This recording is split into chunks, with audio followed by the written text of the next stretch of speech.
Hey everybody, welcome to my first of two videos about the Pentax Spotmatic F. This is a camera that a bunch of you have requested over the years. However, my Spotmatic F was completely non-functional and also near the bottom of my list of cameras to get CLA'd. So it took a while to get to it. But now that it has been completely restored to pristine and perfect condition, can do a good and accurate video about it. This is an interchangeable lens SLR. It has an averaging light meter built into the body. It has shutter speeds of bulb and 1 to 1,000th of a second. The viewfinder has 0.89 times magnification with 93% frame coverage. The focusing screen is a Fresnel lens and microprism, and the flash syncs an X-Sync at 1/60th of a second and can also power FP flashes, which aren't made. So the important part of that is is that your X-Flash sync is 1/60th of a second. The Spotmatic F's target audience were advanced users, people who knew their way around a camera already and were looking to get some upgraded capabilities from what they already had. It included what were for the time, many advanced features. However, it lacked the professional grade features found in, for instance, in the Pentax 6x7. But at the time, it allowed full aperture metering. And I know this was Pentax's first full aperture camera. I think it might have been the first full aperture through the lens metering camera on the market. And that was a huge step up. It was produced by ESII Optical Company from 1973 to 1976 in Japan. It was preceded by the Spotmatic. This took the Spotmatic and added some features to it. It was made concurrently with the Spotmatic 2, ES2, and Spotmatic SP1000. And it was followed by the K series.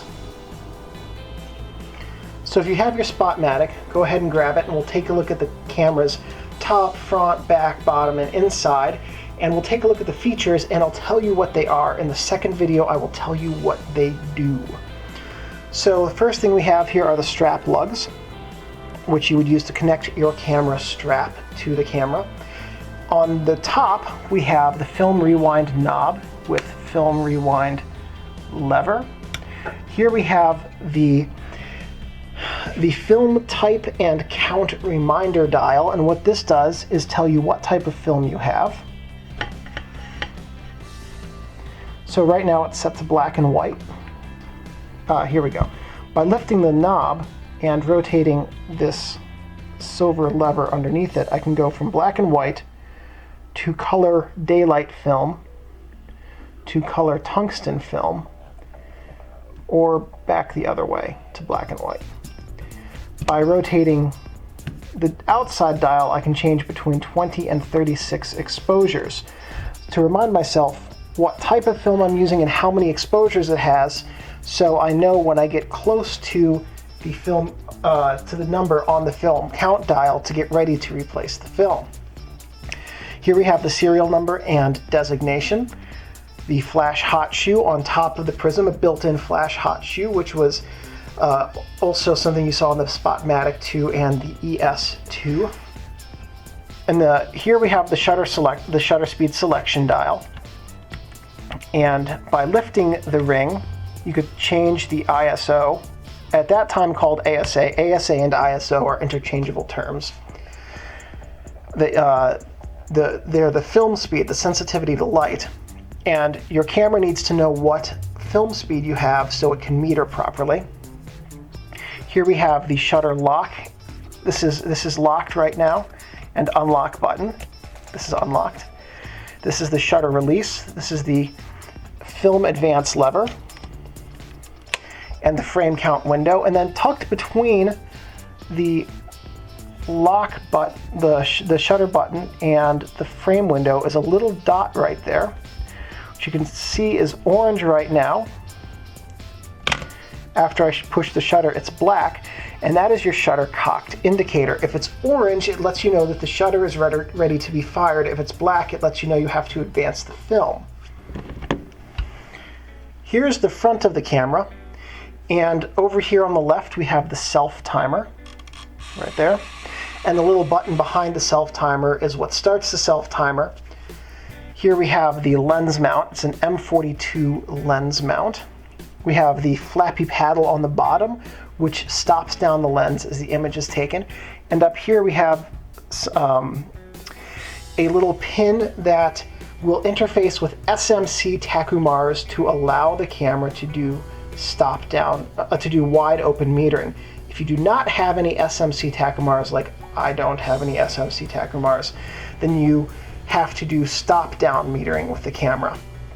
And in the second video, what I'll do is show you how to mount and use a standard tachymar non-SMC lens on this camera. The SMC lenses were made specifically for the Spotmatic F and maybe for the ES2. I'm not sure, I don't actually have one of those. Here we have the metering button, and this allows stop down metering switch. This is these are the flash ports for X and FP. I have a black plastic plug in the FP port, but here's the X port. And the PC port for X, or the flash hot shoe on top, are what you would connect your flash to.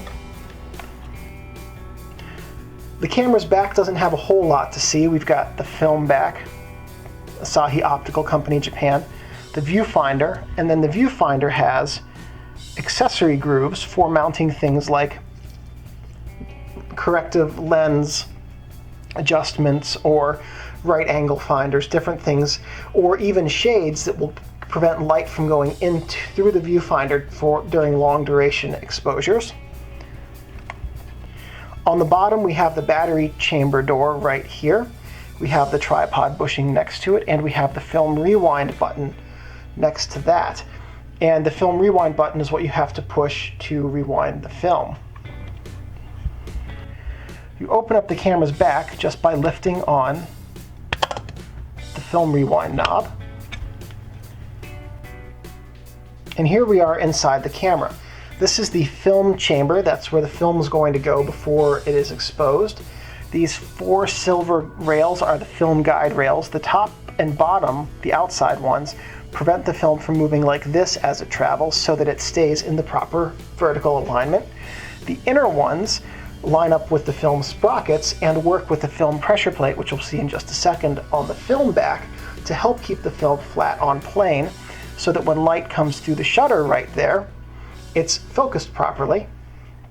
Here is the film tension sprocket, which adds tension to the film so it remains flat on plane, but it also prevents it from rolling backwards into the film cassette and double exposing portions of frames. And this is the film take-up spool, and when you advance the film take-up spool rotates to pull the film from the shutter into the take-up spool and ready the film for the next exposure. So on the camera's back we have this roller right here, and this puts a little bit of tension but also helps to guide the film as it goes from the sprocket onto the take-up spool, and that helps the camera to advance the film without skipping any sprocket holes and keeping it properly registered. This is the film pressure plate, and what that does is keep the film flat on plane when it's in front of the shutter. And this is a cassette spring that helps keep the film cassette properly aligned so that the film feeds out of the cassette in the proper alignment, and it also helps to keep the film flat on plane. And to that end, everything inside of the camera helps to keep the film flat on plane. That's what the inside of the camera is designed for. So some notes about this camera. Whenever you have the battery in the camera, the light meter is powered on. It's not like the Spotmatic, which had a flip switch to turn the battery on and off. Now, there's an exception to this. When the light coming through the camera is at exposure value 2 and below, which is very dark, the light meter turns off. So in order to turn the light meter off, all you have to do is put the lens cap on, and that will prevent the light meter from draining the battery. You'll also want to put a shade over the back of the viewfinder, if you have one, and you can get them pretty cheaply on eBay or from camera stores. Should only be a few bucks, at least on eBay. Pentax based the K line on the Spotmatics, taking heavily from the Spotmatic F's DNA. The meter, much of the interface, and the layout all hearken to the K bodies which succeeded it. And like I said, this I think is most like the KM, with the difference that the KM did not have a lock on the shutter, which this one does have. This one also does not have a depth of field preview switch like the KM does. But the meter for this, the meter that this used, appeared in the K1000 KM, and those have the exact same meter as this one, and I believe that functionally it's the same meter in the KX with a slightly different interface in the KX. The K2 operated differently because it's an automatic aperture camera. Some of the sources that I read online when I was researching this camera said that this camera initially sold with a 55mm lens for $600 in the 70s. That is incorrect. That is not right. For comparison, an F2 body sold 10 years after this camera was sold would have gone for about $500, and the F2 would have been a much more expensive camera because it was a professional grade camera with many, many more options. Concurrent with this camera, Leica bodies were selling for $200 to $250. So the F likely retailed, after haggling and markdowns, for somewhere in the $170 to $200 range with the 55mm 1 to 1.8 lens. And I only point that out because don't necessarily take everything you find online about these cameras as gospel. And some of the claims made by people about cameras in other sources than mine are obviously flawless. I have yet to make a mistake in any of my videos. But there are some claims online that people make that are just fanciful and wild, shooting from the hip or uninformed. And so when you find something like that, it definitely bears questioning it, even if it's coming from me. And I actually always appreciate it when you guys point out the mistakes I make in these videos and give me the correct information. So pricing data on old cameras in general, except for Canon's, where the company lists the original price in yen, are suspect. So when I was researching this camera, I found one source that provided a 1977 new price as 265 euros. Wait, euros in 1977. Something about that does not make sense. So anyway, again, if you're ever interested in cameras and researching them, question what you read and question what you hear. So a few camera don'ts, some things not to do with this camera. Do not touch the shutter because you risk bricking it. And shutters, as of the recording of this video, you can still get them filmed, but I don't know if that's going to be, how long that's going to be true for. 10 years, maybe 15, maybe 5, maybe 2, I don't know. There will, in all probability, come a time when these old cameras can no longer be fixed easily or readily or affordably. Don't touch the mirror because the mirror is surface coated with silver and your finger oils can damage and tarnish the silver and lead to poor focusing. Do not leave your camera or lenses in your car because heat and cold can damage the oils that allow them to operate properly. The oils can get into places they shouldn't and gum up the works, or they can just break down and turn gummy and thick and slow down your camera's operation. Don't store your camera in a plastic bag or box because moisture will get in there and it will find the coatings on the lens and the optics and also the leather very tasty, and it will damage your camera significantly. And don't let your camera get wet. This camera has electronics in it which can short if it gets wet, and it is not a weather-sealed camera. So just remember that your camera is a precision tool and should be handled with care and respect. And as long as you take care of your camera will take care of you. Now, through the magic of editing, after I say my closing remarks, we will go to photos which I have, as of this recording, not yet taken because this camera has just recently come back from being repaired and I finally get to use it. I resisted getting a Spotmatic F for a long time, just as I have resisted getting the ES and ESII. I felt that the F was not really a true Spotmatic, a silly misgiving, I know. Having used the F, I can say that right now, it is my favorite Spotmatic. It is, for me, up there with the 6x7 K1000, K2, H3V, and original ESII Pentax in terms of how much I enjoy using it.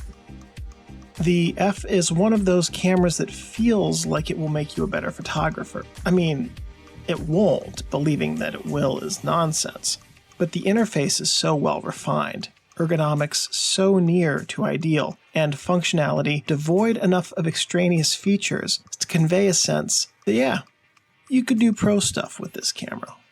The Spotmatic F gives you exactly what you need to make an image and does not waste your time with fluff. It's hard to quantify and explain the step forward that the F represented for Spotmatics. Let me try. The modifications made to the F's M42 mount represented, I believe, the most advancement available and possible to the M42 mount.